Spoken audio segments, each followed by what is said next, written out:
Ya, pemirsa, terima kasih Anda masih bersama kami dalam dialog khusus. Dan kalau tadi kita telah menyimak mengenai bagaimana sih pengembangan mutu dari para dosennya sendiri, sekarang kita akan membahas bagaimana cara mengembangkan juga Pak dari mutu para mahasiswa. Ini kan kalau untuk dapat diterima di masyarakat ekonomi ASEAN, tentunya tidak hanya teori-teori yang telah didapatkan, tapi harus juga mempunyai skill yang mumpuni. Nah, ini bagaimana untuk mengembangkan skill itu ya, Pak? Terima kasih. Untuk skill atau kompetensi dia supaya dia nanti dapat bersaing di era global, khususnya MEA, tentunya kami Fakultas Teknik akan melatih mereka skill-skill sesuai dengan bidang keahliannya, teknik mesin, teknik pertambangan, teknik elektro, teknik lingkungan, dengan dosen-dosen yang tadi memberikan teori dan praktek. Praktek-praktek yang sesuai dengan bidang keahliannya masing-masing. Itu dari segi kompetensi dia, sesuai dengan keahlian dia ya. Bisa juga dia dilatih juga tentang manajemen, tentang bagaimana dia supaya dapat bisa mengelola kalau dia nanti bekerja dimanapun, gitu kan. Itu ada namanya pendidikan namanya UKM, unit kegiatan mahasiswa. Di sana ada kalau di Muhammadiyah itu ada yang di BEM dia aktif, ada juga di IMM, Ikatan Mahasiswa Muhammadiyah, atau di kegiatan lain di himpunan mahasiswa. Itu juga untuk tujuannya adalah untuk mengembangkan dirinya supaya mempunyai skill, selain skill keahlian dia, kompetensi dia juga skill memanage. Kan dia pasti nanti akan menjadi pemimpin di masa depan gitu ya. Kalau dia tidak bisa memanage di kegiatan organisasi tadi, akan sulit rasanya kalau nanti dia dapat menjadi seorang yang punya skill yang tinggi. Tetap skill yang tadi ditanyakan adalah skill tentang bagaimana menghadapi MEA gitu ya. Skillnya tentunya skill-skill yang berurusan dengan masalah keahlian dia, kompetensi dia, itu juga masalah bahasa. Kalau di negara, kalau dia harus keluar itu kan dia menggunakan bahasa yang dia biasa dilakukan, bahasa internasional. Tadi sudah dari awal saya sudah menjelaskan bahwa kita bekerja sama dengan lembaga bahasa internasional yang berpusat di India, yang NIET itu, NIIT, bahwa mahasiswa kita juga akan mendapat sertifikat bahasa Inggris tadi yang berlaku di internasional juga. Itu dari segi bahasa. Kedua juga kemampuan skill yang kompetensi tadi. Kita bekerja sama dengan ITB, dengan Unjani, dengan UGM. Tentu kualitas-kualitas yang PTN yang tadi sudah mapan tadi bisa menularkan kepada kami. Perguruan tinggi atau fakultas yang baru berdiri. Supaya kami mempunyai standar yang mendekati minimal sama kepada perguruan tinggi yang sudah mapan tadi. Jadi itulah upaya-upaya kami di dalam mempersiapkan lulusan kita nantinya adalah mempunyai skill yang dapat mengantisipasi supaya dapat mengikuti tantangan di era MEA tadi. Mungkin itu. Oke, ini Pak, kalau MEA ini kan tidak mungkin ya semua mungkin dari negara ASEAN masuk ke sini, mungkin ya ke tuan rumah untuk masuk ke beberapa perusahaan. Nah, ini tentunya kesempatan untuk masuknya pun terbatas ya. Ini apakah dari UMTASnya sendiri ada keinginan untuk membentuk mahasiswa menjadi entrepreneurship? Karena kan sekarang banyak entrepreneur muda nih Pak yang lagi topnya, gimana Pak?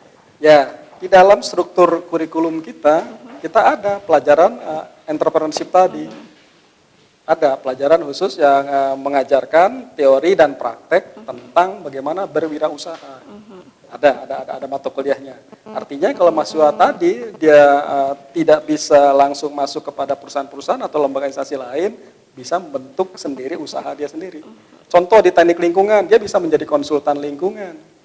Dia membentuk sendiri perusahaan berbentuk PT, CP atau apapun tentang masalah-masalah untuk bisa mengelaborasi masalah kelingkunganan.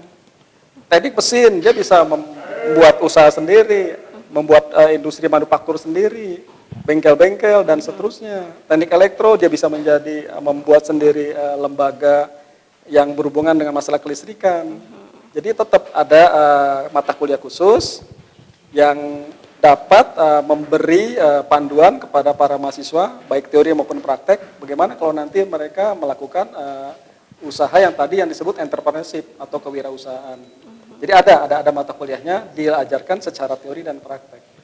Apakah ada juga program ekstern nih Pak untuk para mahasiswa, misalkan kunjungan industri untuk melihat situasi perusahaan atau mungkin seperti yang lainnya, kegiatan lain di luar? Ada. Jadi di kurikulum ada untuk untuk melakukan kegiatan-kegiatan yang tadi supaya mereka tahu di lapangan secara real bahwa kegiatan industri itu seperti ini, itu ada programnya. Mereka datang ke industri-industri, diprogramkan nanti akan ada pada tingkat berapa, karena sekarang baru tingkat 1 kan. Jadi ada pada tingkat berapa, mereka mungkin akan PKL atau praktek di sana. Bisa juga di kunjungan industri yang sifatnya untuk menambah wawasan keilmuan dia di dunia industri yang nyata itu seperti apa, ilmu teori dan praktekan. Ada, jadi ada. Ya. Ada. Oke, mungkin ada tambahan dari Pak Dekan, silakan. Ya, baik. Memang kami menekankan kepada para mahasiswa di dalam mindset-nya itu, setelah lulus itu jangan menjadi pegawai negeri sipil PNS. Iya. Yang begitu Sulit ya, Pak, sulit ya? sekarang, Kesempatannya. karena persaingan dan juga kesempatan untuk itu terbatas. Ya, pemerintahan Republik ini kan sudah moratorium segala macam itu. Nah, oleh sebab itu Kumtas Fakultas Teknik ini sudah mulai merancang bagaimana sih mahasiswa itu dibentuk kemandirian dan memanfaat peluang yang ada. Bagaimana kemampuan dia untuk memanfaatkan peluang yang ada di masyarakat nanti supaya itu menjadi lahan atau ladang dia untuk hasil didikan di Fakultas Teknik kami, sehingga mereka bisa menciptakan. Nah itu. Jadi tidak melulu difokuskan untuk menjadi pegawai. Nah, dia harus mampu melihat peluang-peluang yang ada di masyarakatnya mungkin nanti, lalu juga memanfaatkan itu. Inilah lahan yang harus kami garap, itu menciptakan. Mungkin secara individu atau coba kelompok dengan temannya itu membentuk seperti apa yang disampaikan Pak Wadek itu, membuat perusahaan kecil-kecilan, dan biasa kan pengusaha itu tidak langsung begitu, mulai dari kecil, dari dasar ini. Saya kira itu nanti program semester 3 yang masuk itu sudah mulai mereka diperkenalkan itu. Bahkan kunjungan pun tidak ke industri yang besar. Saya sebagai dekan sudah ingin membuat program kunjungan ke tertentu, kunjungan ke pasar Cikurubuk juga itu bisa jadi lahan oleh dia.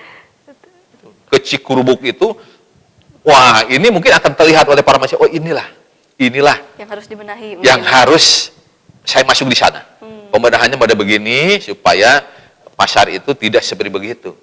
Nah, pasar sekarang pasar tradisional kan dengan mal itu sepertinya saling begitu jauh, lalu saling kami mati karena itu. Nah ini jangan sampai terjadi begitu nanti. Nah, inilah mahasiswa kami nanti akan diarahkan juga di samping ke industri besar, melihat mungkin juga pikiran tidak bekerja di sana, tapi mungkin ada sesuatu yang menjadi partner gitu.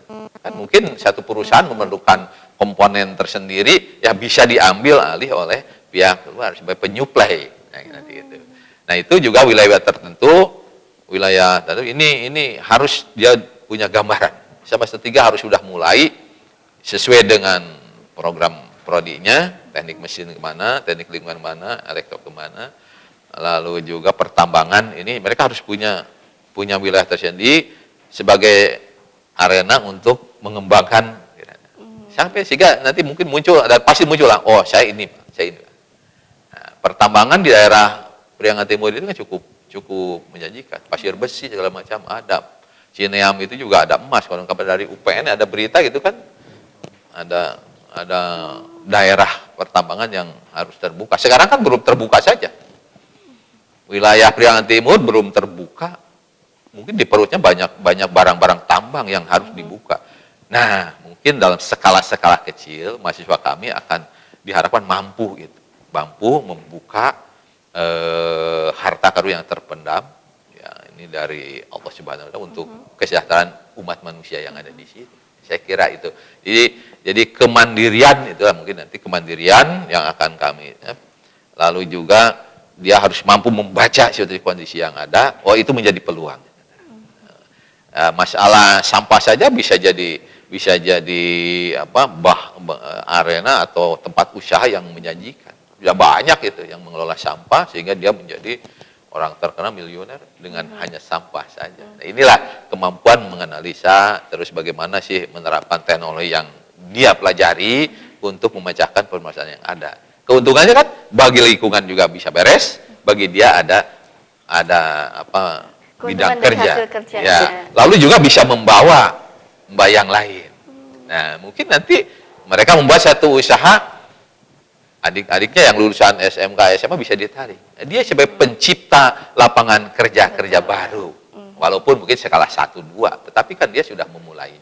Nah, diharapkan begitulah lulusan UMTAS Tasikmalaya, insya Allah. Saya kira. Dan itu mahasiswa akan diperkenalkan. Oke, itu nanti akan berkembang ya Pak. Mungkin Ya. ada tambahan juga dari Bapak fakultas membernya. Iya, kita ada satu visi UMTAS jangka pendek. Jadi kita ada kalimat dalam visi tersebut menjadi technopreneurship bagi lulusannya, gitu Bu. Jadi technopreneurship di sini bermakna bahwa lulusan kita harus mampu berwirausaha dengan pegangan atau menjadi sudah pakaian sehari-harinya dengan teknologi. Karena kita dari Fakultas Teknik. Jadi itu yang akan kita bekali. Sebagai contoh, kalau Ibu tadi tanya tentang apa sih skill yang diberikan kepada mahasiswa, yang kami tahu karena kami juga nyusun silabus di teknik pertambangan UMTAS, salah satunya adalah teknik penambangan itu nanti akan ada satu jenis software yang banyak sekali dipakai oleh dunia pertambangan. Nah, itu akan menjadi bagian yang kami utamakan kepada mahasiswa untuk dijadikan satu keahlian buat mereka. Harus menguasai software tersebut. Akan kami bawa mereka ke dunia pertambangan nyata untuk menggunakan software tersebut dan bagaimana menambang dengan software tersebut. Tentunya dengan sistem yang baik dan metode yang baik juga. Mencapai satu kondisi di mana green mining. Gitu ya. Yang kedua, masih di silabus teknik pertambangan itu ada satu jenis atau peminatan studi ya, yang namanya bahan peledak dan peledakan. Karena salah satu dan mungkin masih menjadi andalan teknik menambang menggunakan bahan peledak. Di situ ada satu mata kuliah khusus yaitu teknik bahan peledak dan teknik peledakan. Di sana akan ada satu jenis keahlian yang disebut menjadi keahlian juru ledak. Ada kelas 2, ada kelas 1. Untuk pelaksana operator itu kelas 2. Nah, juru ledak ini kami siapkan di satu mata kuliah, tetapi mahasiswa akan menjadi kami wajibkan untuk mencapai juru ledak kelas 2 yang sertifikatnya nanti oleh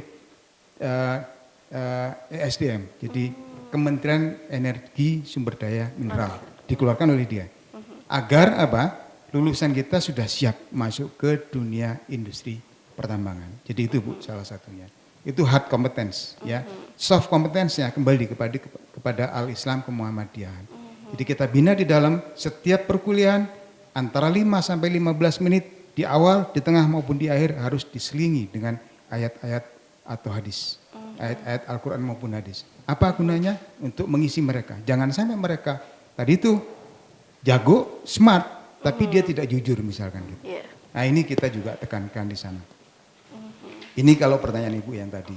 Mungkin saya sedikit menambahkan di level universitas, kami juga terlibat aktif di dalam kegiatan penanggulangan bencana. Kami ada kerjasama dan dilibatkan dalam setiap kegiatan BNPB. Di UMTAS mempunyai satu unit sendiri untuk membantu BNPB.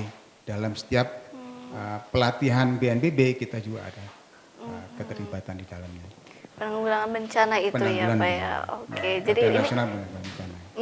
Jadi banyak sekali memang tidak hanya hard skill tapi juga soft skill harus Soft skill-nya juga dikuasai. kan. Betul. Pemirsa jangan kemana-mana karena nanti setelah ini kami akan segera kembali dengan pembahasan lainnya tetap di Dialog Khusus.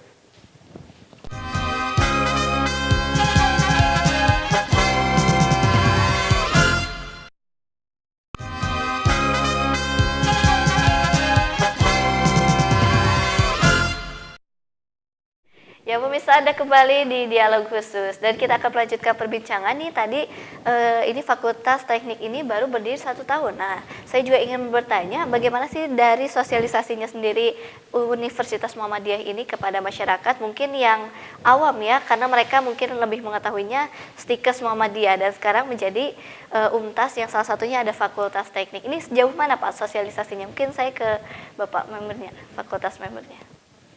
Baik, ya kita banyak upaya sebenarnya untuk promosi UMTAS, khususnya untuk fakultas yang masih baru, yaitu kita di UMTAS ini Fakultas Teknik.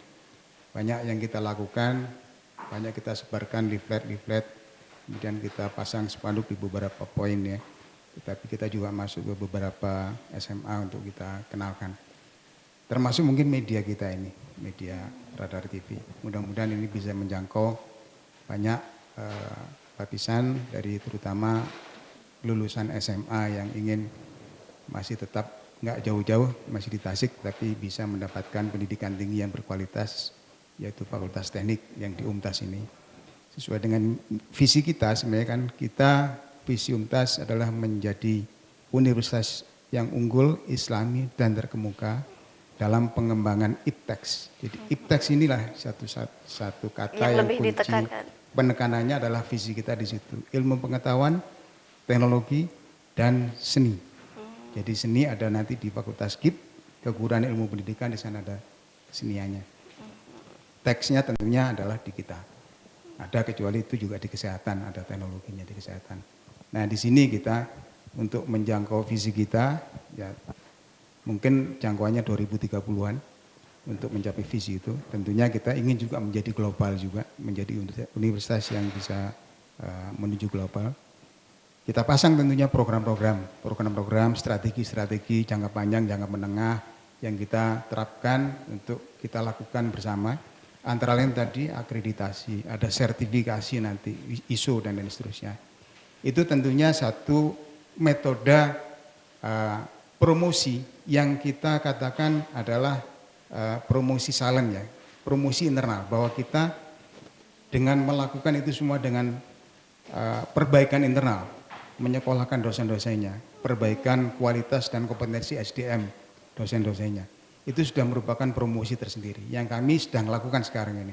Ada beberapa dosen yang sekarang ini sedang menempuh pendidikan lanjutan dan sedang dalam proses pendaftaran untuk pendidikan lanjut yaitu S3 di beberapa negara. Di negara ya Pak ya? Ya, S3 di beberapa negara kami sedang lakukan itu.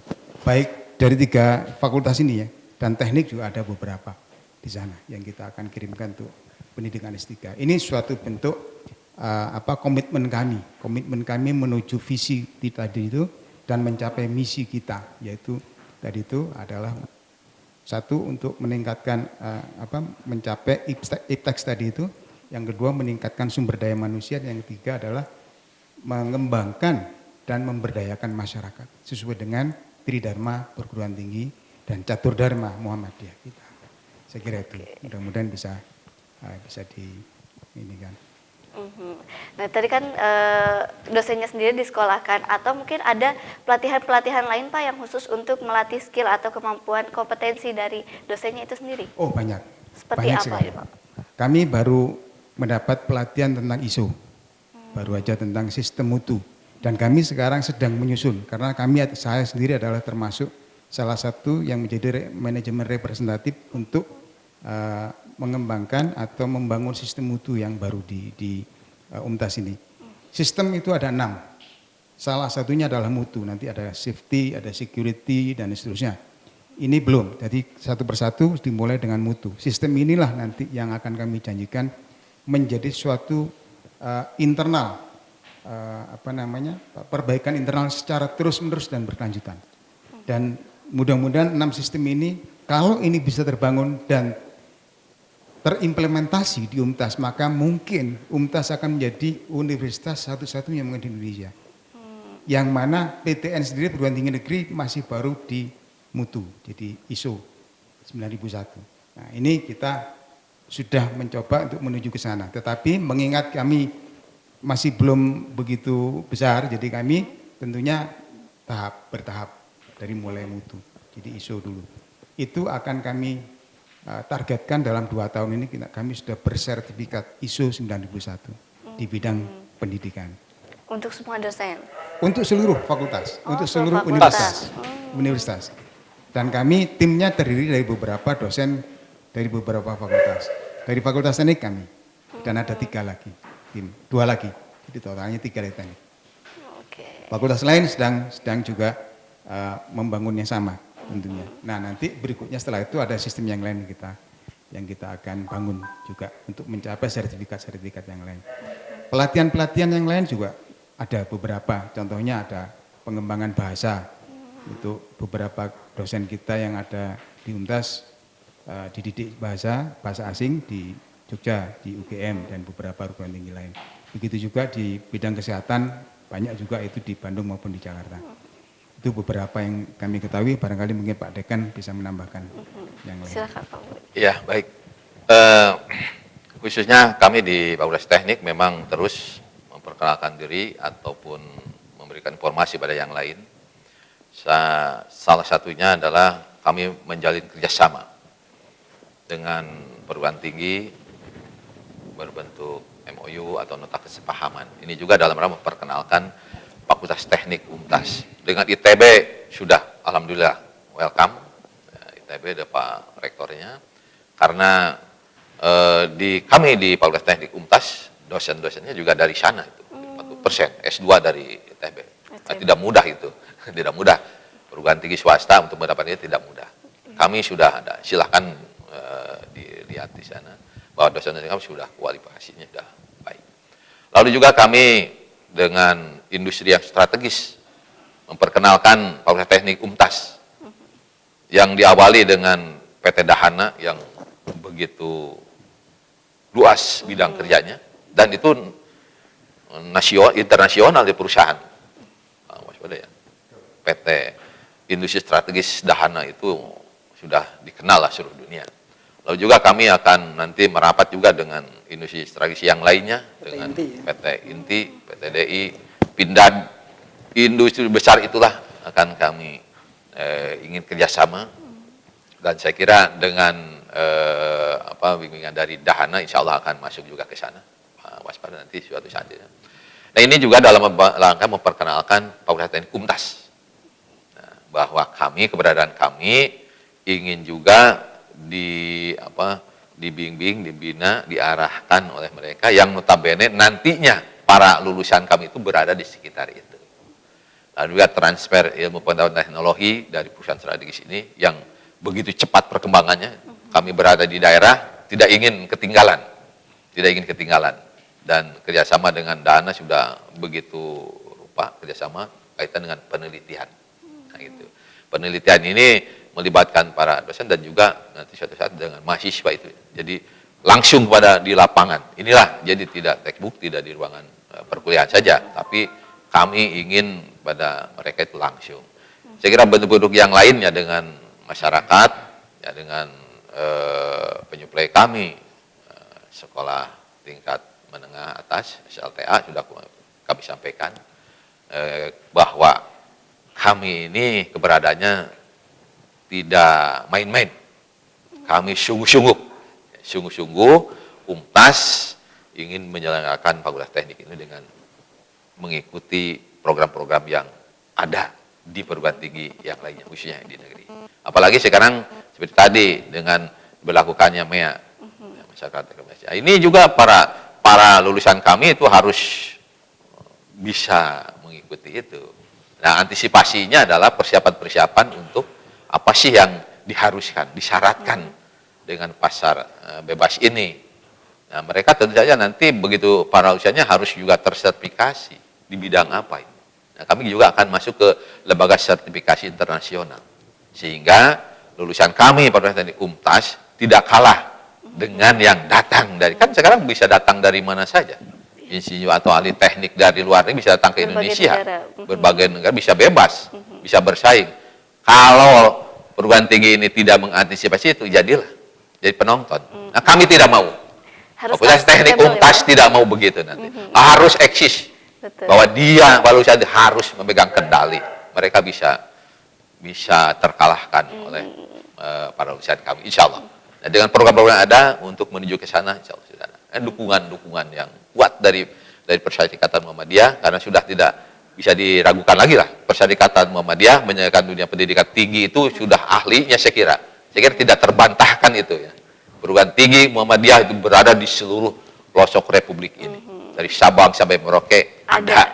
Nah, dan salah satunya juga berdiri di Tasikmalaya ini. Tasikmalaya. Ya, dengan harapan mudah-mudahan bisa memberi warna kepada perkembangan wilayah Periangan Timur itu. Dengan adanya UMTAS ini dan para lulusan bisa merubah situasi kondisi yang ada menjadi lebih baik, menjadi lingkungan yang itu, dan juga daerah pertambangan bisa tergarap. Industri manufaktur juga bisa terisi oleh teknik mesinnya, lalu elektronikanya juga bisa diisi oleh para lulusan kami. Saya kira itu. Jadi memang ya Pak, ini UMTAS hadir untuk mengembangkan SDM yang ada di Tasikmalaya. Iya. Oke, nanti kita akan segera kembali pemirsa, tetap di Dialog Khusus.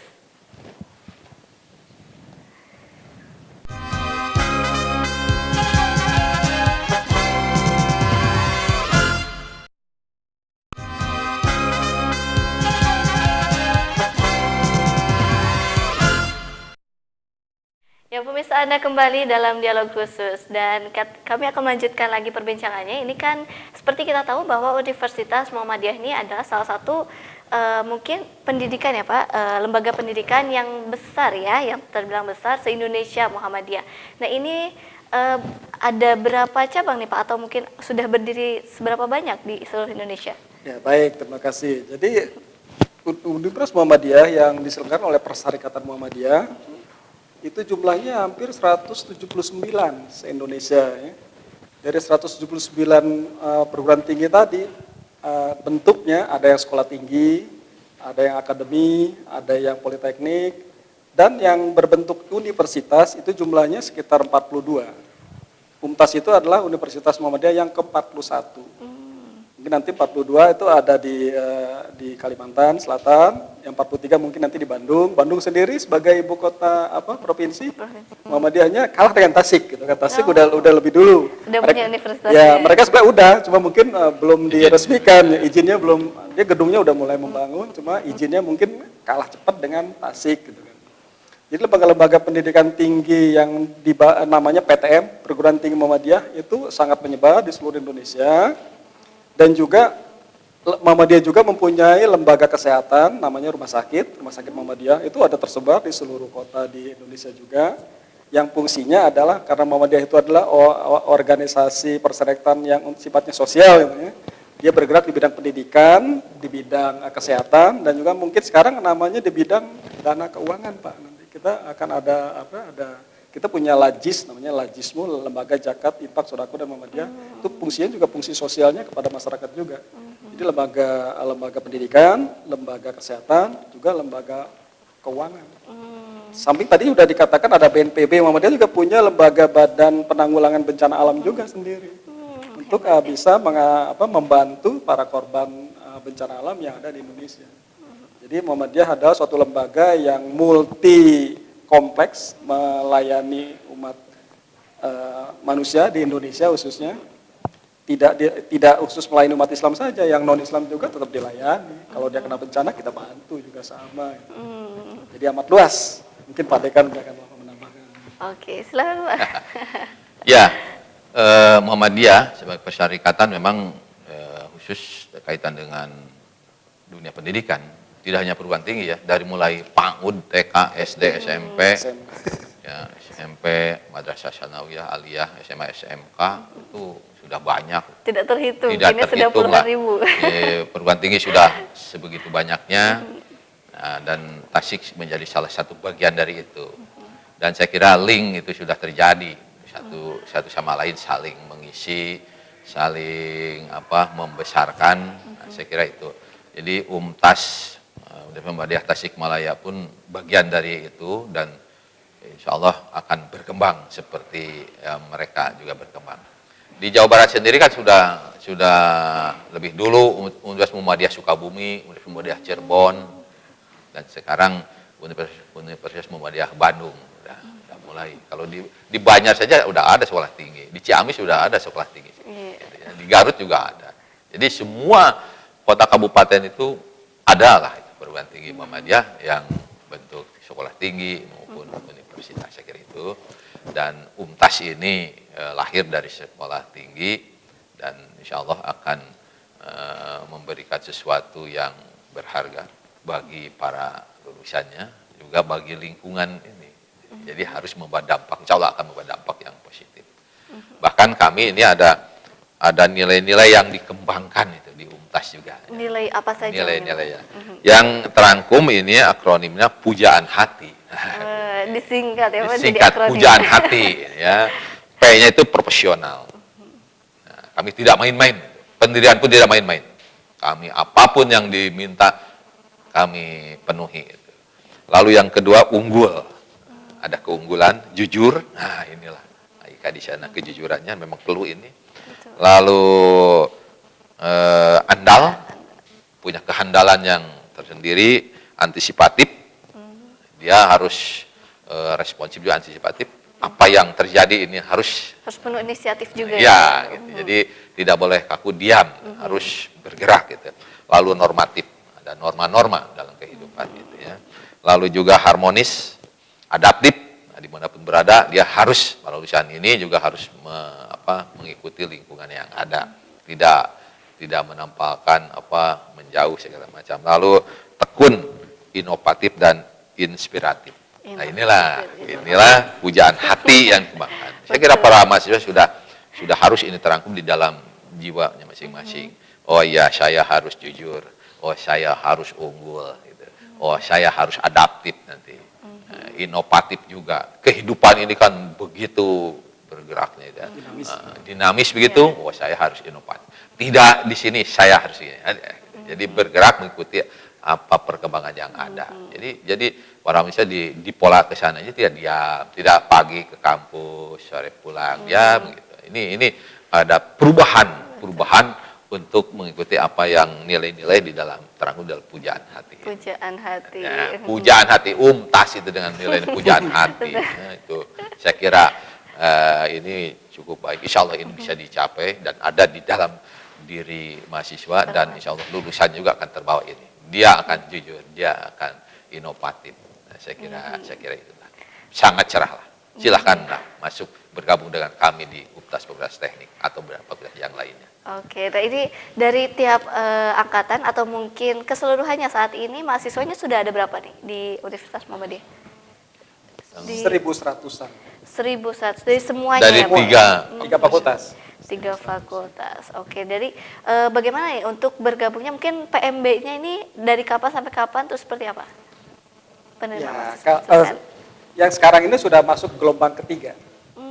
Di masa baru gelombang ketiga, yaitu dari mulai tanggal 1 Juli sampai 30 Agustus. Terus sekarang kita sedang masuk ke tahap ke gelombang ketiga. Kita masih menerima mahasiswa. Walaupun mungkin sebagian sudah banyak yang masuk. Tapi kita masih menunggu peluang kesempatan dari masyarakat yang ingin anak-anaknya disekolahkan di UMTAS. Kami masih menunggu, walaupun kami memang sudah ada. Tetap karena kami punya target. Targetnya mungkin kalau masih belum tercapai, kita masih menunggu. Memang sekarang sudah berapa persen nih Pak dari target? Targetnya mungkin kalau lihat 50% sudah ada. Sudah ada. Dan ini Ya, masih mandi. Ya, jadi kita masih menunggu target yang maksimum. Kalau mungkin sekarang kan masih belum maksimum. Karena kan kondisi sekarang perguruan tinggi negeri baru mulai mengumumkan yang diterima dan tidak diterimanya, ya. SBMPTN, lalu SM segala macam. Ya daripada mereka tidak kuliah dan mereka tidak diterima perguruan tinggi negeri, kami sanggup menampung mereka dengan kualitas yang sama. Betul. Kalau mau yang terlalu tinggi mungkin kita juga tidak takabur gitu kan. Ya minimal kita ingin mengharapkan mereka masuk juga ke lembaga kita di UMTAS, kita layani dengan keunggulan tertentu gitu. Masalah tadi yang Islami tadi, mungkin perguruan tinggi lain mungkin tidak. Kalau kami punya dharma yang keempat tadi, yaitu al-Islam Muhammadiyah. Dan tentunya punya nilai pujaan hati ya, Pujaan Pak. hati, ya. Yang menjadi pujaan hati dari para masyarakat. Dan juga ini terakhir mungkin ya, ada pesan-pesan atau harapan dari untuk Universitas Muhammadiyah sendiri. Silakan Pak Dekan mungkin yang mengawali. Ya, saya kira para orang tua dan juga calon mahasiswa berpikir efektif, efisien, kritis ya, bahwa di Tasikmalaya ini ada perguruan tinggi yang memang sudah terformasi sedemikian rupa dan kami masih menunggu aktifannya. Silakan datang ke fakultas kami masing-masing dan kami siap insya Allah untuk melayani sesuai dengan apa yang diharapkan oleh masing-masing. Daripada jauh-jauh di sini kualitasnya sama dan kami juga bertanggung jawab dengan program yang ada, dan kami juga amanah apa yang diinginkan dan harus mereka kuasai, insya Allah kami akan berikan itu. Dan diperlukan memang kerjasama dari mahasiswanya sendiri, dan juga para dosen sudah siap, lembaga sudah siap, orang tua harus sudah siap dengan mahasiswa sendiri. Kami tidak ada toleransi apapun dengan mahasiswa ini. Jadi yang paling besar adalah kesiapan para mahasiswa. Kami sudah wadah dan kami bergerak bersama-sama, insya Allah pujaan hati ini bisa dicapai. Betul. Ya. Jadi tidak hanya kami sudah siap untuk itu, tapi mahasiswa tidak. Jadi mahasiswa bersama-sama dengan kami untuk mewujudkan apa yang ada di dalam norma-norma yang kami. Harus ada sinergitas. Sinergitas, jadi semua harus bekerjasama. Saya kira itulah. Kami tidak ngawang-ngawang menjanjikan suatu mercusuar, tapi kami akan bergerak sesuai dengan apa yang kami lihat, kami perhatikan di dalam perkembangan dunia, baik secara nasional maupun global. Oh inilah perkembangan 3 tahun, 4 tahun ke depan itu. Kami sudah punya, Pak waspada nanti 3 tahun, 4 tahun kemudian begini. Saya kira itu. Dan kami sedang membenahi segala apa yang diperlukan ini untuk mengembangkan dan mencapai tujuan yang sudah dirancang, ya, seperti apa norma tujuan idaman hati ini adalah pujaan hati ini, insya Allah untuk itu. Kami sudah belum merancang, dan Pak Waspada ini sebagai bagian dari untuk perencanaan itu. Saya kira itu. Oke. Ada tambahan dari Pak Wakil Dekannya? Saya coba. Oh. Pak, Iya. Pak. Langsung, Pak silakan Ya, Pak Waspada. hanya akan melanjutkan Pak Dekan. Jadi para calon mahasiswa bahwa kami di dalam internal UMTAS antara mahasiswa dengan dosen itu adalah bukan antara atasan dengan bawahan, tapi kita adalah mitra. Bahwa mahasiswa bagi dosen adalah mitra. Jadi perlakuan mahasiswa terhadap dosen pun sama. Jadi kita sejajar mitra. Hanya karena kami dosen ini belajar duluan, maka kami memberikan pelajaran kepada adik-adik kita. Dan menjadi satu sinergi yang mudah-mudahan bisa menghasilkan suatu manusia yang lebih bermanfaat buat negara yang sedang kita bangun bersama ini, ya, kita Republik Indonesia yang tercinta. Dan melalui banyak program nantinya, baik itu di kelas, di luar kelas maupun di industri nyata, kita semua adalah mitra. Di dalam pendidikan sesuai dengan Tridharma, kita satu pendidikan, yang kedua adalah penelitian, dan di dalam pengabdian masyarakat. Semua adalah berdasarkan al-Islam Muhammadiyah. Itu yang mungkin kami perlu sampaikan, bahwa kita adalah mitra. Terima kasih. Mitra, oke. Dan ini juga himbau bagi pemirsa ya, untuk bagi Anda mungkin yang mempunyai anak yang akan ya bergabung, bisa untuk datang langsung di Universitas Muhammadiyah ya Pak ya. Dan terima kasih nih Pak Hairulkin dan Pak Mulyadi dan juga Pak Waspada telah hadir di sini, telah berbagi mengenai Universitas Muhammadiyah. Dan pemirsa, saya Jenny Tias pamit undur diri, sampai jumpa di dialog khusus berikutnya. Assalamualaikum warahmatullahi wabarakatuh. Selamat malam. Waalaikumsalam. Waalaikumsalam.